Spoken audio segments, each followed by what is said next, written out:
Welcome to Sports Corner with Ralph Williams and Smokin' Jim Frazier. And now here's your host, Ralph Williams and Smokin' Jim Frazier.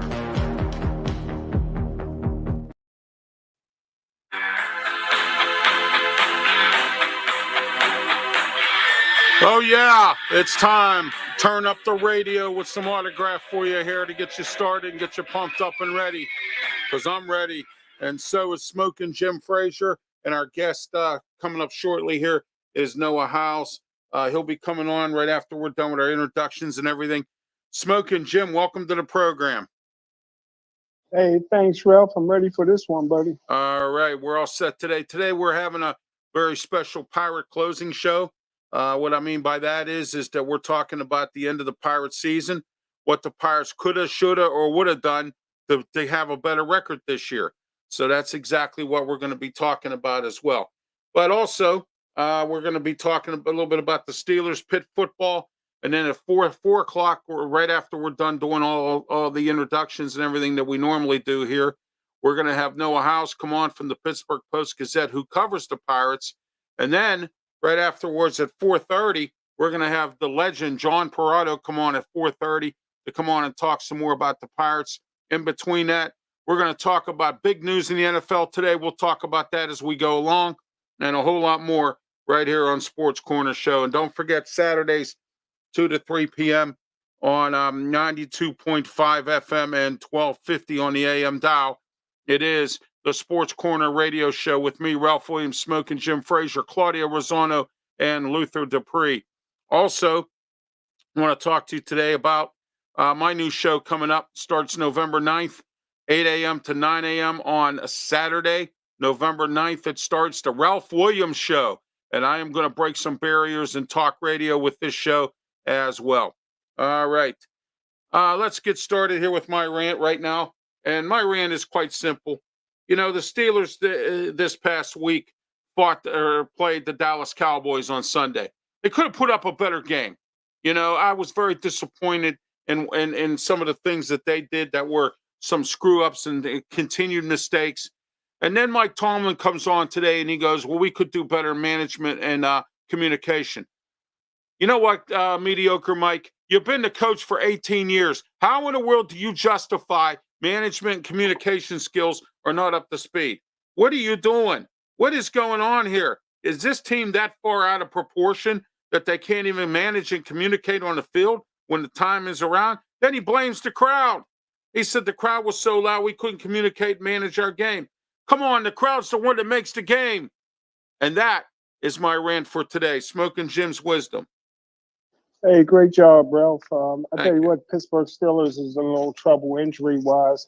A ton of people got injured, and I don't know if you just heard, 3 Pittsburgh Steelers tested positive just by running past Snoop Dogg. But hey, Ralph. My rant for today is this is an outstanding running back, man, in college football. He reminds me of really a combination of Barry Foster and Thurman Thomas. He actually reminds me of LaDainian Tomlinson. He's 5'9", 215 pounds. He's on record pace right now. And he already got 1,000 yards in 5 games and 16 touchdowns. He's up for the Heisman. He plays at a small college called Boise State, and his name is Ashton Genty. And keep an eye on him, man. I think he's going to be an excellent pro, got great balance. And if you like LaDainian Tomlinson, who's in the Hall of Fame, you're going to love this kid. All right, we're back here with Sports Corner. Thank you, Smokin' Jim, as always, for your wisdom. All right, let's get started with with our guest today, who happens to be Noah HILES from the Pittsburgh Post-Gazette, who covers the Pirates. And today, welcome, Noah. Smokin' Jim, you have anything for Noah? Hey, what's happening, Noah? Always good to hear you, brother. Can't wait for your wisdom, man. How's it going, Smokin' Jim? All right, Noah, let's get started here. What happened this year with the Pirates season? Give us a little synopsis as to what happened. What's your thoughts on, coulda, woulda, shoulda, and really, should have done some things. What's your thoughts on this? I'll sum it up to three things. One, poor transactions. Okay. Two, poor development. And three, lack of depth. Those were the three things that hurt them. I mean, you look at the offseason last year and the guys they brought in, not many of them performed to the level that they would have hoped. Martin Perez and Marco Gonzalez were probably their two worst starting pitchers, and neither of them ended the season on the Pirates major league roster. So those weren't good signings. Aroldis Chapman was probably their best reliever from start to finish this year, but wasn't exactly as dominant as they probably hoped he would have been. Rowdy Tellez and Michael A. Taylor were two guys that were signed to be starters and were designated for assignment in the final week of the regular season. Yasmani Grandal might have been their best pound-for-pound free agent, and he was a backup catcher. So Yes. they didn't sign a lot of guys that came in and helped their team. So that was the first part. The second part was development. Like I said, there were a handful of guys who entered the year and with the expectation of they were going to continue to take the next step. Guys who were going to provide, most notably, power in the middle of the lineup. Two that immediately come to mind are Henry Davis and Jack Sawinski. Both of those guys got worse this year. They regressed. So they missed out on power. They missed out on veterans coming in and making an impact. And then the third thing that hurt them was just overall depth. I think especially in the bullpen, an area that was supposed to be their strength. They lose two guys pretty much for the whole year, right in spring training, Dari Murrieta and Ryan Borucki. Although Borucki came back in September, they basically were without him for all of the season. And they lose those two guys. They get Bednar to start on the IL, or who should have started on the IL, and who dealt with injuries throughout the year and was inconsistent and struggled. Others started on the IL. So their depth was tested, and they just didn't have the reserve arms to fill that lack of production in the bullpen. And so when they get to August and they're in the postseason mix, their pitching falls apart because they didn't have enough depth and because their offseason signings weren't good enough to either A, bolster that depth, or B, create enough run production to make up for their lack of bullpen pitching. Yeah, I thought it was a tough year this year, Noah. I thought, and I agree with you on the bullpen, but some bad decisions were made between Shelton and Sherrington. I think the one decision that I thought they should have done was they should have brought Skeens up at the beginning of the season instead of bringing him up in the middle and let him get into the flow of the game. Because I think if he would have came up and took over for Bettner, let him recover from that injury at the beginning of the year, I think we could have had 10 or more wins, because I think Skeens could have helped out in the bullpen, cleaned up 2 innings or whatever, and really did a lot to try to help this team win some games. And I know that there were a lot of times when he pitched, a few times when he pitched, that the team just didn't produce for him. They had errors, they didn't hit. There was just a lot of that stuff as well. What's your thoughts on what my plan would have been? See, I disagree with that for this reason. You got to remember, Paul Skeens has only been a full-time pitcher now for 2 years. And this is his first full season as a professional. He played a little bit in the minor leagues last year after getting drafted, but this was his first full year. And if you start him in the major leagues as a reliever, the guy never really gets to learn how to prepare for a start, because you never know when you're going to use someone in the bullpen, right? You can plan out days, but according to game situation, you might not need to use a leverage arm. So I think the way they handled Skeens was perfect. I mean, obviously, yeah, you would like your best player to be in the major leagues from start to finish, but the way they built him up, he ends his season at 160 innings. The way you like to gradually progress a young pitcher is each year they throw 20 to 40 more innings than the year prior until they get to around the 200 range. And that's where you like a big league starter to get to just every year. You'd like them to be able to go at least 200 innings a season. Well, right now, if you combine his minor league total with his major league total in innings pitched, he got to 160 and a third innings, which means next year he should be good to go full bore, 100 or 200 innings pitched. So this year, yeah, they missed out on him for a month. of major, but like I said, the bullpen element of it would have helped them win games in April. But in reality, they weren't that bad in April and May. I mean, they were 5 games under 500 when he came up. Right. He might have made a little bit of a difference, but I think what hurt them more was just not having Ryan Barucki or Dario Marietta. I think that Yeah. sacrificing the development of such an important piece like Skeens for the sake of a couple of wins in April isn't the best short-term or long-term decision for your team. He had to go down there. He had to learn how to prepare, go develop a routine to pitch every 5 days, to get ready, to scout an opponent. He had to get into that routine. And the way they built him up, I think, is probably one of their lone successes of 2024. I think it obviously resulted in him having a great rookie season, a historic rookie season. And I think it also puts him in a position next year to have no limitations, just go out there and be great. RXJ says, hello, Ralph. Hello, RXJ, steady watcher to the show. Smokin' Jim, do you have any comments or anything you want to add here with Noah? No, sir. He's dropping wisdom, brother, as usual. All right. And thank you again, RXJ, for being part of the program today. And also, I want to, today, Noah is brought to you in part by DJ Fun. Call DJ Fun today, 412-545-4317. DJ Fun, party, special events. DJ Fun is your man. DJ Fun is not done. He will give you the best fun of them all at all parties and special events. Call him today, 412-545-4317. DJ Fun.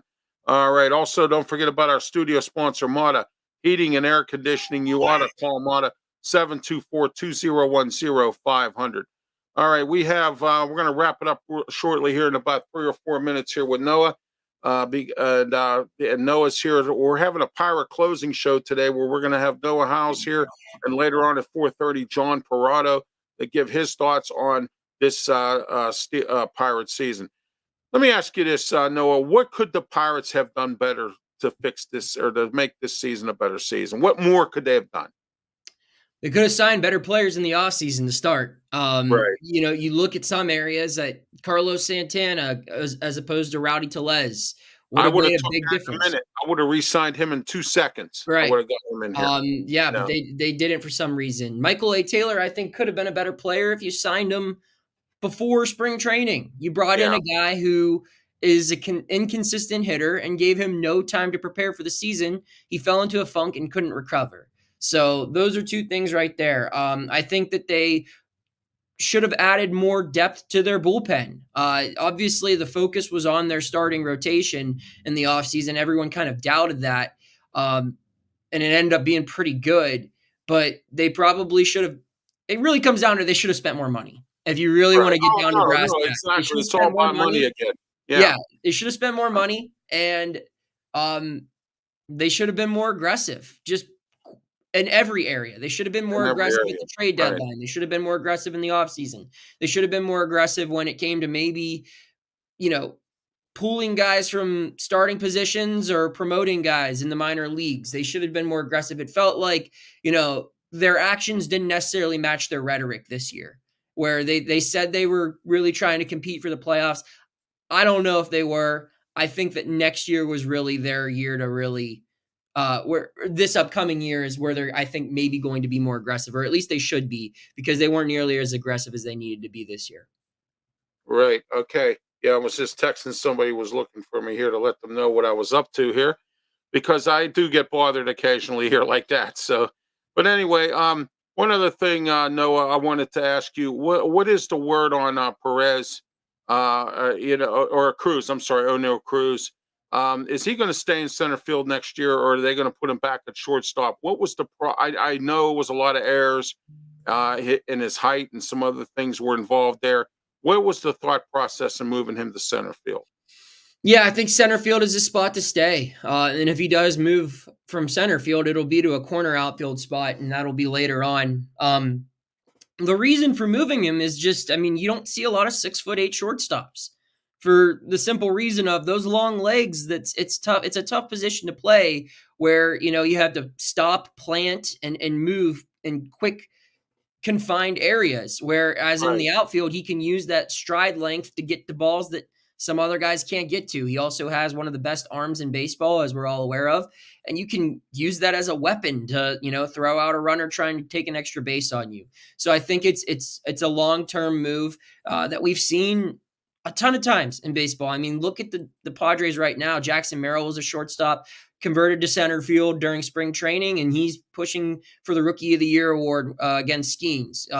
Their right fielder, Fernando Tatis Jr., was also a shortstop, an athletic guy who moved to the outfield. I mean, you could go all the way back in time to a guy like Robin Yount, who was a shortstop, moved to the outfield. There are so many examples. It's a place where, shortstop and center field, those are the two most athletic guys typically on the team, the two, best athletes on your roster. And if you're not necessarily getting the job done at one, the outfield makes sense for an alternative option. All right, Noah, thanks for being part of the program. Smokin' Jim, do you have any final questions for Noah before he goes? Smokin' Jim. Hey, no, I don't. I learned and listened. Listened and learned. There you go. All right. Hey, you know what Lou Holtz used to say? You learn more by listening than talking. There you go. That's what Lou Holtz used to say. And I got a lot of Lou Holtz because I used to know a guy. I'm going to say like Tomlin does, a guy who I used to work with at the cab company when I drove a cab. He was nothing but Notre Dame. Lou Holtz. Anywhere Lou Holtz went, he loved them, and he loved Lou Holtz, no matter where he coached or whatever. He could clean toilets and he would still love them. You know what I mean? So Nice. I mean that was how much he loved Lou Holtz. All right, Noah, thank you. We'll be in touch again. In regards to the Pirates, and let's go Pitt. How about Pitt? Huh? 5-0. 5-0, baby.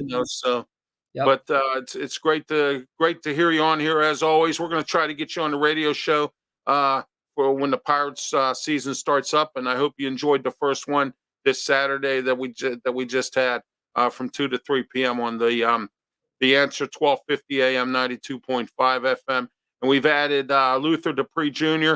and we also have added Claudia Rosano. So now there's 4 of us, and it's a great show. We just did our first show on Saturday, so we look forward to you listening, Noah. So absolutely, guys. Thanks for having me on. Thank you. Have a great one. It was Noah Hiles, Pittsburgh Post-Gazette, talking about the Pirates. Smokin' Jim, real quick before we go to a break, your thoughts on what Noah had to say in the Pirates. Well, I agree with you that skiing should have been brought up at the beginning of the season.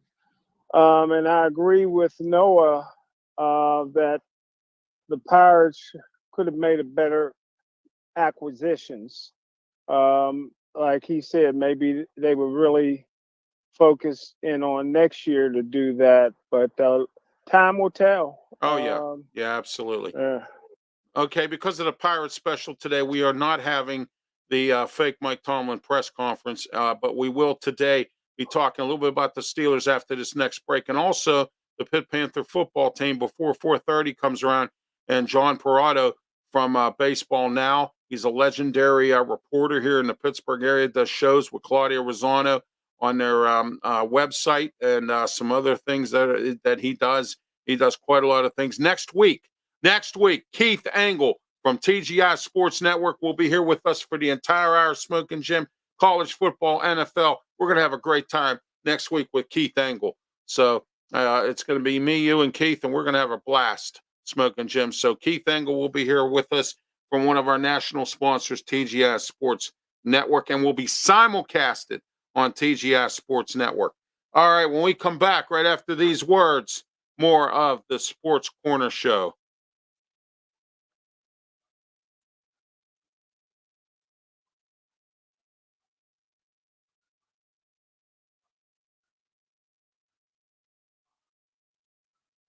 I'm here today to tell you about some great pizza. This great pizza is at the original Hometown Pizza in Moon Township, right on University Boulevard.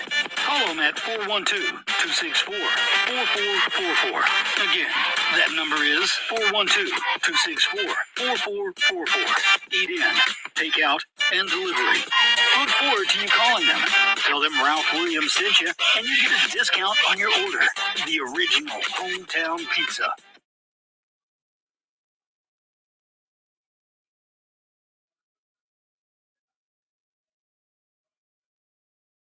Do you need insurance?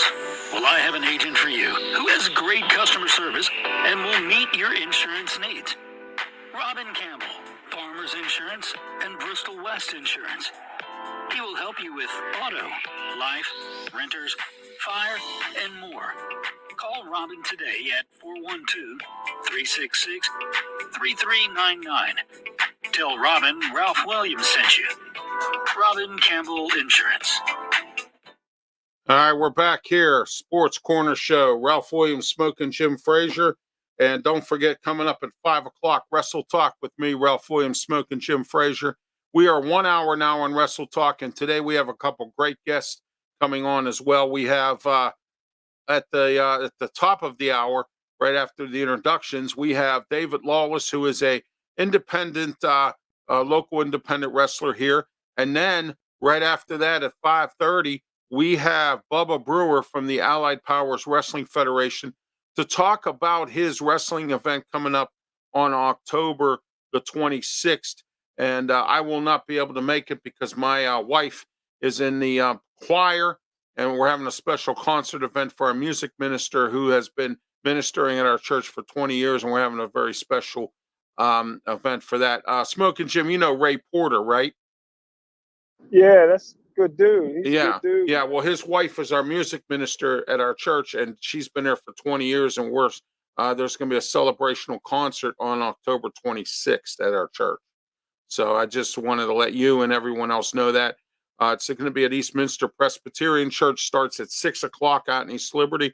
So come on down, praise the Lord, maybe join the church and get involved in the 20-year anniversary of Nicole Porter, who happens to be Ray Porter Jr., who is part of the Urban Media Network here in the Pittsburgh area. They do a lot of podcasting, and he also reports for them as well. Very good guy. I've had him on our show a few times back in the day before you teamed up with me, Smokin' Jim, but I had him on a couple times then. If I can get him on some other time with his schedule, we're going to try to work that out. All right, Smokin' Jim, your thoughts on this week's Steeler game. But before we get into that, we have a very NFL breaking news today, Smokin' Jim, and I want your thoughts on this. Robert Saleh fired from the Jets. Your thoughts on this today? Well, Aaron Rodgers is a snake. I like that. That's a good one. Yeah, I mean, he's gotten coaches fired left and right. You know what I mean? I don't know how you fire your head coach when the ownership and the general manager brought in a 39-year-old quarterback that's a problem in the locker room. And I tell you what, man, the Jets coach was considered a good defensive coach, a good defensive mind. He had some good seasons. Yes. And he was building the brand his way. And they wanted to go out and get Aaron Rodgers. Now, 5 games into the season, they're going to fire him. And I'm sure Hackett's going to just let Aaron Rodgers just throw the football all over the place. Yeah, even though the interim coach is the defensive coordinator. Yes, so, absolutely. But we know the real guy, the real interim coach is Hackett, because Aaron Rodgers now is going to do anything he want to do. He's going to throw on every down. So I just thought it was Bush League by the Jets to fire a coach 5 games into a season, a coach that they had, that had a good reputation in this league. Oh, yeah. This coming Saturday, 8 o'clock p.m., if you're not into wrestling, because there's a lot of independent wrestling going on this weekend that Smokin' Jim and I will be involved in attending. Kinju's Lounge out on Broadhead Road out there in Aliquippa will be hosting our good friends of the show, Bon Jovi Journey Music. They're a very good tribute band, been around for a long time. $10 advance tickets, $15 at the door. And opening act is Kevin Belonzi and the Dying Breeds, I think. Yeah, Dying Breeds. So those are the opening acts. It's going to be a great show. Starts at 8 o'clock. Get there early, get a table, because it's a standing room only venue. So I just want to let everyone know on that one as well. We're in the Mata Heating and Air Conditioning Studio, 724-201-0500. Call Mata Heating and Air Conditioning today. Winter's coming. Get your furnace serviced. Call Mata Heating and Air Conditioning, UV lighting, so no one robs your house, and also get snow melt with them. I'm hearing we could have a lot of snow and cold this year. Call Mata Heating and Air Conditioning, 724-2010-500. You ought to call Mata. All right, Smokin' Jim, let's get started with the Steeler game on from Sunday against Dallas. It was delayed 1 hour because of thunderstorms and lightning and all that whatnot. But what's your thoughts on this game? What do you think the Steelers could have done better? And what's your thinking on this? You there, Smokin' Jim? Hello? Sorry about that, bro. Yeah, I wasn't disappointed at all in the game, man. I was more disappointed in the Indianapolis game because the Steelers should have won that football game. But Dallas, I felt that Dak Prescott, who led the NFL in touchdown passes last year, is the highest paid quarterback or player in the National Football League. I predicted that he would throw for 500 yards and 5 touchdowns. I know, And yeah. the Steelers held him to 350 yards and 2 touchdowns. So I wasn't disappointed with that. I thought that it was a tricky offense, a difficult offense that used multiple receivers and routes combinations that would give the Steelers a lot of problems. So I already had that game circled as a potential loss on the Pittsburgh Steelers schedule. So I wasn't disappointed in how they played or how they executed with the personnel that was out there on the field. All right. Don't forget about this Saturday and every Saturday, 2 to 3 p.m., 12:50 a.m. and 92.5 FM. The Answer Sports Corner radio show. Ralph Williams, Smokin' Jim Frazier, Claudio Rosano, and Luther Dupree. All right, Smokin' Jim. We have some injuries mounting up here. It's starting to look like a mash unit here for the Steelers. So. But I was impressed with Fields about some of the things. There were some dumb decisions he did make, but there were, a lot of them. What the Steelers need to do, Smokin' Jim, and I think you'll agree with me on this, and we'll talk a little bit more about this on Saturday. But what I want to say right now is I think the Steelers need to quit handcuffing this quarterback. Let him do what he needs to do to win the game. Quit handcuffing him. And then the thing that really got the most to me here, Smokin' Jim, was the fact that Mediocre Mike here at his press conference today said, oh, well, we had management and communications problems. And he said the fans were loud and they were having management and communications problems. How in the world does a team with a guy who's been coaching for 18 years have this kind of a problem, Smokin' Jim? Well, it's always been a problem, no matter how long you've been coaching or where you're coaching, for your defense, because when the opposing team's offense is on the field, the fans is their loudest. So the defense is going to have communication problems. There's nothing you can do about that. So I don't disagree with Coach Tomlin there. You just got to overcome that. That's going to happen.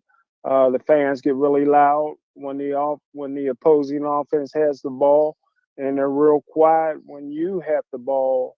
I see that all the time. So it's really easier for defense to communicate on the road because fans are quiet when their home team offense is on the field. Oh yeah, absolutely. And I think that your thoughts on Justin Fields? Do you think he had a pretty reasonable game despite the fact we lost? Well, he's a turnover machine. He's a young guy. He only played 2 years of college football. He had very successful in those 2 years, but he's been a turnover machine ever since he came into the league. He's still young. He can't audibilize yet. He can't get guys in the right position. He's a freaky athlete with a great arm. But I think that when I predicted that the Steelers would go to the Super Bowl, it would be led by Russell Wilson. And I think the sooner they get Russell in there, the better it's going to be for the continuity of this team and this offense.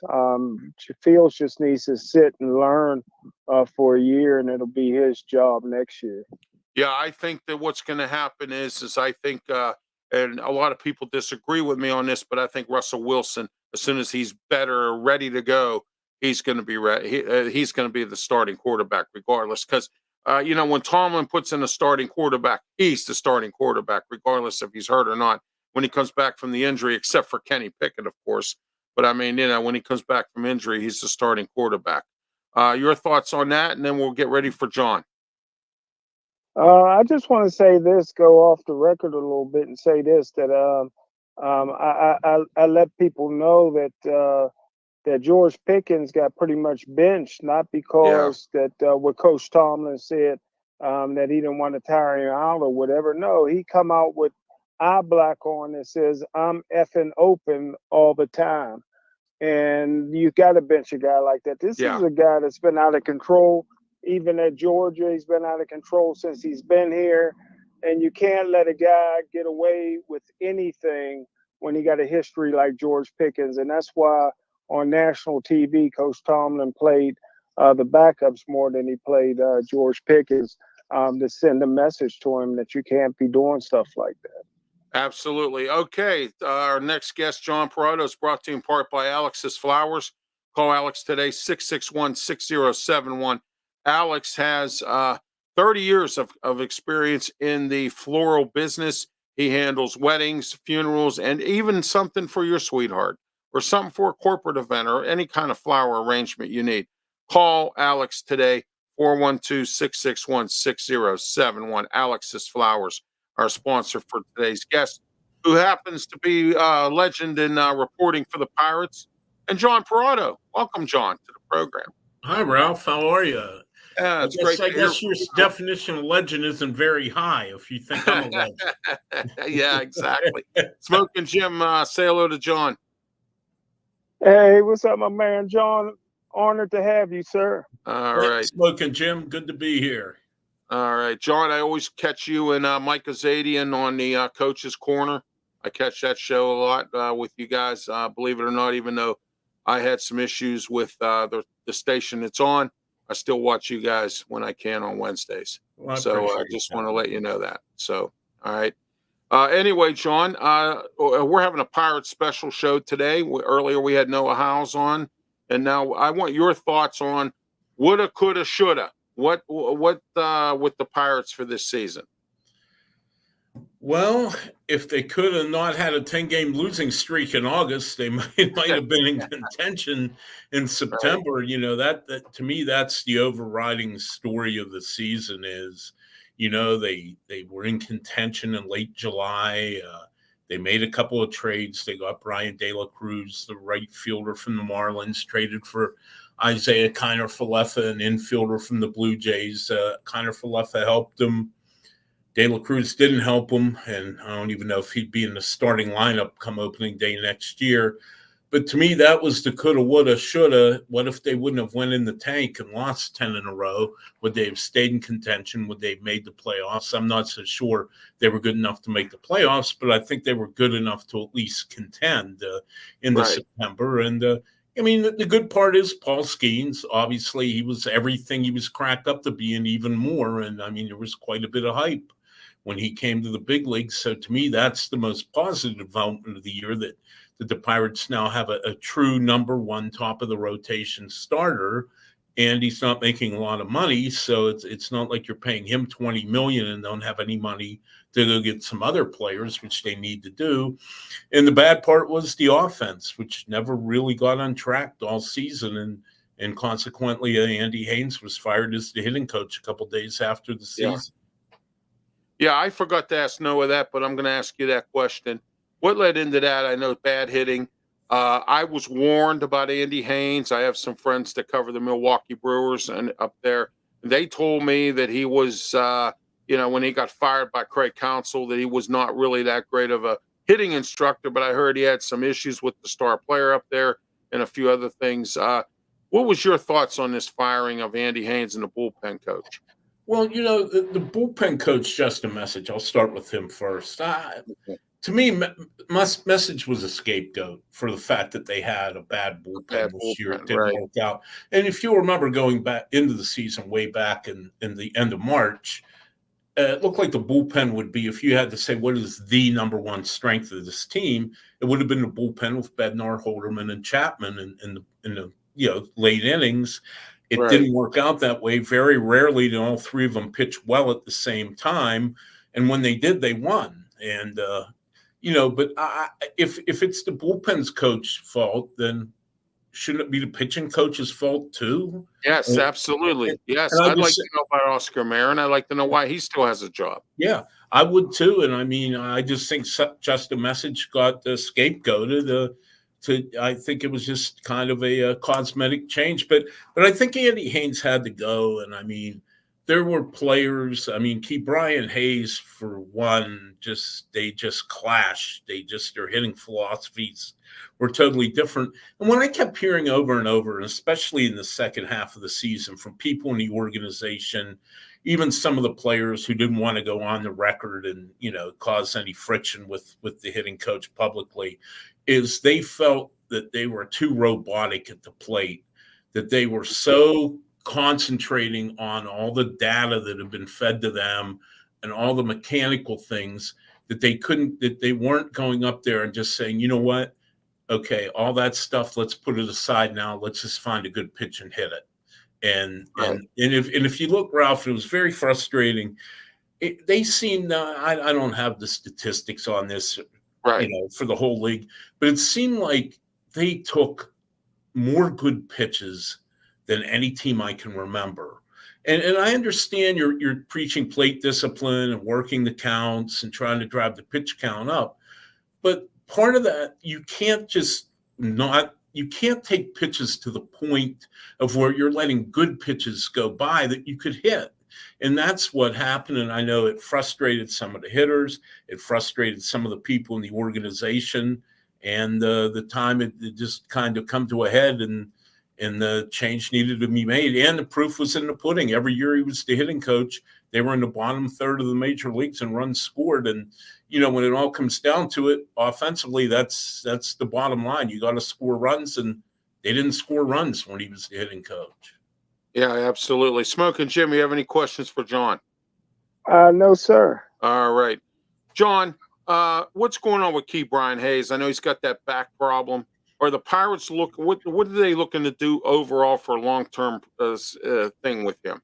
Well, I talked to Brian at length, and usually it was very in the last week of the season, so 2 weeks ago, and Key's a quiet guy. He doesn't say a whole lot, but he did admit to me he's very frustrated.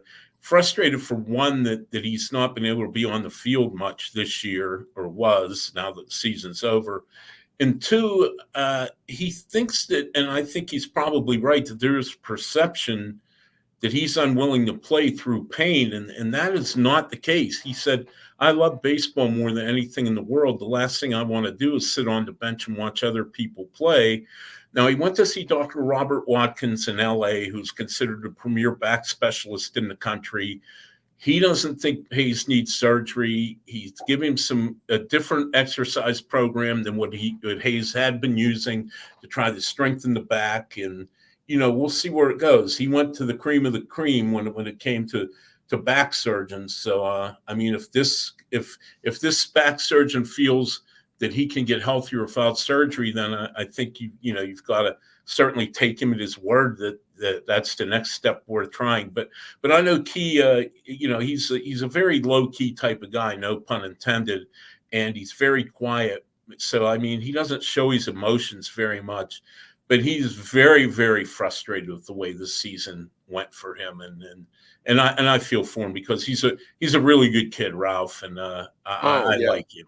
Yeah. Yeah. Well, look where he comes from, Charlie Hayes. I mean, yep. Charlie Hayes was a good infielder and third baseman, played for the Pirates for a little while. And, he was around the league, and he was a good third baseman. And it's great that he's following in his dad's footsteps. It's just sad that he had a setback with this back injury. And I'm hoping that he gets back into the fold here and gets himself together. Let me ask you this, John, where are the Pirates going with a new hitting instructor? That's a good question. They've been pretty quiet about it. I assume they will go outside the organization for this hitting coach. I do know they like Christian Marrero, the assistant hitting coach, but it would seem to be kind of odd if you would promote somebody from within if you didn't like the hitting coach you already had. And if you were going to promote within, you think you would just do it right away. So I don't know. There hasn't been a lot of details come out on it. And I would think they'd cast a wide net, but I think they want somebody that might be a little more old school as a hitting coach instead of all the analytical things and all the, video and all the, like the biomechanics and things like that. I think what they really need is a hitter. And I don't think you can just dispel all that. That's part of the modern game, and you can learn stuff from that.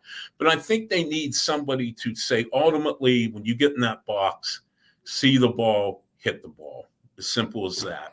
Oh, yeah, absolutely. And, Claudia Rosano said this, who's a friend of the show and one of our co-hosts on our new radio show on Saturdays on 1250 The Answer. Claudio said this straight up, and he would know better than anybody.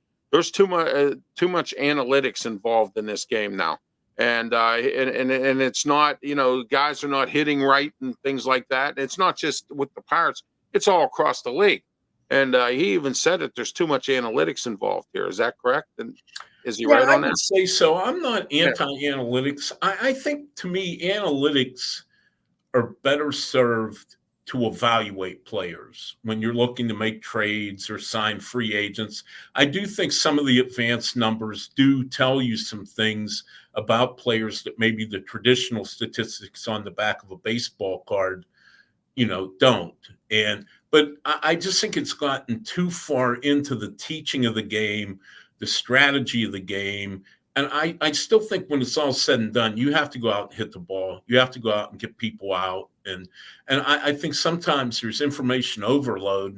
And I think even the modern players who are used to the analytics, who have had this growing up now from the time they were in travel ball, high school ball, the ones that went to college. I mean, they're used to it, but still, I think it just kind of clutters their minds so much that, hitting baseball is hard. When I was in Little League, hitting baseball was hard. So I can only imagine going in the big leagues where they're throwing 97 miles an hour or throwing balls that dip and dart, how hard that must be. And if you're up there and you're only half concentrating on hitting the ball and the other half is thinking about this movement or that movement, I don't know how you succeed. And I really think that they need a hitting coach who just hitting coach that's almost more of a psychologist than a physiologist, if that makes sense. I like that. Yeah, that's a good one. Smokin' Jim, any questions for John? No, sir. All right. Smokin' Jim's at a bingo match right now. He's getting ready for the Good luck. Sports Line later on. There. Like 28. Yeah, there you go. So anyway, John, what happened with this? What was this about these salary dumps and all that? I thought that was pretty stingy by Bob Nutting and all that. What was the purpose of this? Get rid of these guys and not let them get their bonuses. What was that all about? It all started actually in June when they announced a partnership with Sheets, and he told the reporters that were there that he was willing to add payroll and fix the offense and make a run at the playoffs. Well, I had a couple people in the baseball operations department were livid about it and called me and said, "Do you really believe what he told you guys?" And I said, "Well, I took him at his word. I didn't think he had any reason to lie." And they said, "We've been told we can't add to the budget." So what they did make a couple of trades, but they also traded Martin Perez away to offset Isaiah Kiner-Falefa's salary. So they really didn't spend a whole lot of money, less than $1 million at the trade deadline. And the whole thing with Rowdy Tellez, and they can spin this whatever they want and however they want, to say that it was not financially induced. This is very disingenuous, and it is. I mean, and you're basically telling your fans, well, we think you're stupid enough to believe this. And the fans in Pittsburgh aren't stupid enough to buy that. And no, well, you know what? 2 million fans again this year, John. Yeah. And not only on top of that, they had a rally yesterday downtown at the city county building. There's some fans down there with a rally. They want the city and the county to step up and do something about Bob Nutting. And, another thing too, John, Bob Nutting could come and knock on my door and he could have a raincoat on and dripping wet and tell me it's raining outside, I'd have to look out the window. I wouldn't Yeah. trust him. You know what I Yeah. mean? Because everything he says is not a grain of salt. Everything he says is a lie. And that was a classic example right there of him saying that he was going to increase payroll. And then he goes and he cuts Tellez out and don't let him get his bonus. Then he does the same thing with Taylor. I mean, that was unacceptable to me on that. I just thought that was classless and typical Bob Nutting. I mean, $200,000 is obviously a lot of money to common people like you and me. Now, to a guy like Rowdy Tellez, that's probably not going to bankrupt him that he didn't get that. He's made over $10 million in his career. But it's the point of the matter. It's the principle of the matter. Yes. You signed him a contract in good faith. Basically, if you play this much, you're going to get extra. It's part of the deal. Well, okay, you're this close to 200. Well, basically one game. Four plate appearances is one game. Right. And basically, we're going to pull the plug on this, and too bad, there goes your $200,000. And, and I know what Charrington, said when we asked him, do you think this will affect other free agents this winter that thinking you guys call them and they think, no, they're the organization that screwed over Rowdy Tellez, and they're the organization that, will screw over anybody for a buck, let alone 200,000. And he insisted no, but I know they're in that Pirate clubhouse that day, and nobody wanted to talk on the record, and I understand it. But there were some very, very upset players in that locker room because I heard Tellez, at times he didn't hit well. And he had a poor record, and he probably wasn't even batting his weight. Okay. I do know that people have said that he was a good clubhouse kind of guy. I mean, he was, a very good clubhouse kind of guy, kind of like a Rich Hill. Because I remember when Rich was here, even though despite the fact that he threw only a 50-mile-an-hour fastball at times, I get that. But Rich Hill was very good. I mean, I watched Keller come off the field, and he had a bad inning. And Rich Hill was right there with his arm around him, whispering in his ear and saying, hey, look, you need to do this, this, and this. And that's the kind of examples that we need. But when you're chasing examples away like that, that's when there's big problems here. And this organization hasn't gotten any better, and it probably will not until Bob Nutting does something or somebody does something. Because they had a big rally yesterday. Not a lot of people were there, but they had a rally. So, I mean, really, there's not much that the city and county can do. It's a private business. It would be no more than if I ran Giant Eagle and people didn't like the prices I were charging. Well, the government can't come and tell. I mean, the mayor can't come and tell me as much as you wish they could do it. They can't tell me, hey, you got to shut your supermarket down because the people are mad. And, but I understand the fans' frustration. I totally understand it. And, and again, it's not only the bad baseball and the cheapness, but just when they do things like that and they think their fans are going to actually believe that they cut this guy, had nothing to do with finances. You're insulting the people that are buying tickets. Exactly. Yeah. Yes. And that to me is appalling. I find it, and I will say this, and once only, John, unless otherwise I get media credentials, and whenever I do go to a Pirate game, my mom likes to go to the game. She'll pay for the game. Other than that, I refuse to spend any of my money on Pirate tickets because I don't appreciate what the owner does, and that's a simple fact. And again, I feel for the fans because, people always say, well, it's a football city. And it is a football city. I mean, let's face it, that football runs but it's also a baseball city. If they're even competitive, I would have accepted 500, John, and I think 500 would have even kept the fans alive. Okay. Yeah. I mean, because that's a step up from last year, and it just wasn't there, so. You look back at 13, 14, and 15 when they made the wild card game those years. They drew over 2 million people all 3 years. People just want – and I don't – the thing is it's not that the fans have these great expectations like, well, you should have a $300 million payroll and win 100 games and go to the World Series every year. Look at the Dodgers. Yeah. They have a big payroll, and everybody gets hurt, and then they blow it in the first round of playoffs, and Dave Roberts still has a job. So – all the fans want, and you know this, Ralph. I mean, you're a Pittsburgher. You know how this I am. works. They just want the Pirates to try to win. Just Yes. give it an effort to try to win. If they just even do that minimal of a job, they'll have the fans on their side. Oh, yeah, absolutely. John, one last question before I let you go, because we're going to talk a little bit about Pitt, and we're getting ready for our wrestling show coming up at 5 o'clock. What is your thoughts on Terry Francona? He's now the manager at Cincinnati. I think the Pirates need to beware. Cincinnati's going to be real heavy duty. Francona will whip that team into shape. He's a good manager. It was sad that the Pirates never bothered to even call him or get him in here at one point or another in his career. Your thoughts? Yeah, and I know he would have answered the phone. I've known Terry from playing against him 40 years ago in high school, and seriously, I mean, we go that far back. I mean, I probably have a closer relationship with Terry than anybody in Major League Baseball, and I know Terry would have answered the phone. He would have listened to him. I'm not saying he would have taken the job, but he would have at least listened to him. I think that was a tremendous coup for the Cincinnati Reds to get a Hall of Fame manager to come to a market that's smaller than Pittsburgh. It's smaller than Pittsburgh, and in the same division. And as I wrote in a column on Pittsburgh baseball now, and my fingertips are still smoking from when I typed this column.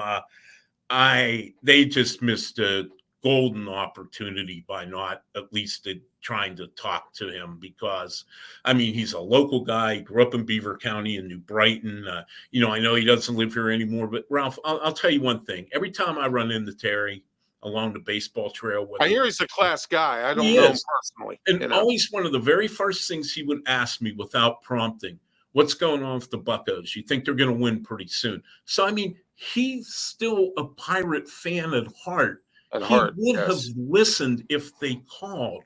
He would have picked up the phone and talked to them. And, they committed Shelton. And I don't think they did their homework, because it was a very poorly kept secret the last couple months of the season in baseball circles that Tito was bored in retirement, and he was ready to come back and manage, and he wanted back in the game. And I'm sure the Pirates had to hear the rumors like everybody else did. And they still decided to go with Derek Shelton, who was 120 games under 500 in 5 seasons as manager. Yeah, absolutely. John, thank you for being part of the program. As always, it's great to have you here. Smokin' Jim, you have any final comments or anything you want to add? No, John nailed it as usual, brother. Thank you. All You're right. welcome, Smokin' Jim. Good luck with that bingo cards. And John, don't forget on Saturday now we have the Sports Corner radio show. We're back on the air. Good. It started this past Saturday, and every Saturday 2 to 3 p.m. 1250 a.m. 92.5 The Answer. The radio show panel is myself, Smokin' Jim Frazier, the legend and Hall of Famer Claudia Rosano, and none other than Luther Dupree from the Steel City Sports World. We just added to our panel for Saturday. And also coming up November the 9th, if you get into any general talk there, John, I will be having my own show 8 a.m. to 9 a.m. on Saturdays starting November 9th, 1250 a.m., 92.5 The Answer, the Ralph Williams Show. And I'm going to break some big-time barriers in talk radio. Say hello to Mike Azadian for me and the gang up there at the other station for me, except for one person with the initials FS. Do not say anything to him, because me and him don't get along. So, but everyone else, say hello to them for me up here at the other station. Have yourself a great day, and thank you for being part of the program. Thanks, Ralph, and good luck with the shows. Thank you so much. John Perrotto, who covers the Pirates. Smokin' Jim, he said it all. I think he actually added to more to what Noah said, but he said it all there, Smokin' Jim. Your thoughts on this? Yeah, I think the biggest thing is, and you both hit on it real good, was Terry Francona. I mean, for Cincinnati to get him, and Pittsburgh not even to make the phone call on a Hall of Fame coach just right up the street. That's a shame. Yeah. We're going to spend the last couple minutes of the show here, Smokin' Jim, because we got to get ready for our Wrestle Talk show coming up at 5 o'clock. It's big today, the debut of our 1-hour edition of Wrestle Talk. We turned it into a full-blood show instead of just a segment. And I'm working on getting some other independent wrestlers on next week. I'm working on MV Young.